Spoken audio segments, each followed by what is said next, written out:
Hello all. இன்றைக்கி என்ன வீடியோன்னு பார்த்தீங்கன்னா, என் ஹஸ்பண்ட் எனக்காக கிஃப்ட் வாங்கிட்டு வந்திருந்தாங்க. அந்த வீடியோ தான் பார்க்க போகிறோம். 2 குடுத்தாங்க. ஃபஸ்ட்டு ஒரு பொம்மை குடுத்தாங்க. அடுத்தது வந்து ஃபேன் குடுத்தாங்க.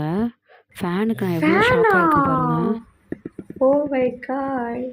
ஏன் அந்த தேங்க் ஷாக்னா, யூ. 2 ஹார்ஸா கரண்ட் இல்லைங்க அப்படின்னு மெசேஜ் பண்ணியிருந்தேன். அந்த மெசேஜ் கூட ஆட் பண்ணுறேன் பாருங்க. திடீர்னு பார்த்து 2 வாங்கிட்டு வந்திருந்தாங்க. ஸோ இந்த டெடி பியர் நான் திறந்து பார்க்கலாம் அப்படின்னு சொல்லிட்டு ஃபஸ்ட்டு அதை தான் பார்த்தேன். பார்த்தா எனக்கு பிடிச்ச மாதிரி ஸ்கை ப்ளூ கலரில் இருந்துச்சு. அவர் சொன்னார், இது வந்து ஃப்ளாஸ்க்கு, இதில் நீ வந்து டீ, காஃபிலாம் எடுத்துக்கலாம் அப்படி சொன்னார். ரொம்ப க்யூட்டாக இருந்துச்சு. நெக்ஸ்ட்டு வந்து ஃபேவரட் ஃபேன் தான் பார்த்தேன். ஃபேன் வந்து நல்லா பெருசாகவே இருந்துச்சு. இதில் 3 ஸ்பீடு இருக்குதுன்னு சொன்னார். டார்ச்சும் இருக்குது. கரண்ட் நின்னா நீ டார்ச்சாக கூட யூஸ் பண்ணிக்கலாம்னு சொன்னார். இது 360 டிகிரி ரொட்டேஷனும் ஆகும். உனக்கு தேவையான இடத்துல நீ வச்சுக்கலாம் அப்படின்ற மாதிரி சொன்னார். ஸோ இந்த ஃபேன் பார்த்தோன்னே எனக்கு ரொம்ப ஹாப்பி ஆகிடுச்சு. உங்கள் ஹஸ்பண்ட் இது மாதிரி உங்களுக்கு ஏதாவது கிஃப்ட் பண்ணியிருக்காரான்னு சொல்லிட்டு மறக்காமல் கமெண்ட் பண்ணுங்கள். Bye guys. தேங்க்ஸ் ஃபார் வாட்சிங்.